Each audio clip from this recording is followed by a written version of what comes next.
Hortikultura je nauka o uzgoju cvijeća, voća i povrća i ukrasnog bilja. Sam uzgoj biljaka podrazumijeva pažljivo odabrati mjesto za uzgoj bilja. To može biti bašta, staklenik, saksijsko sađenje, odabir sjemena i sadnju, zalivanje i održavanje zemlje, oplemenjivanje sa gnojivom, zaštitu od bolesti i štetočina te berbu. Kako se ostvaruje cirkularna ekonomija u hortikulturi? Cirkularna ekonomija u hortikulturi ostvaruje se uvođenjem prakse recikliranja organskog otpada kako bi se započeo proces kompostiranja.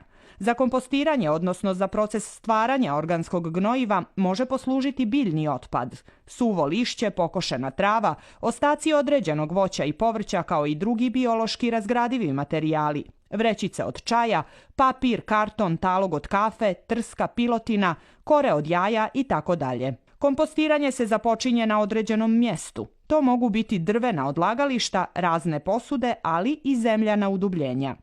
Ukoliko se tokom procesa pojavi neugodan miris, to znači da činite nešto pogrešno.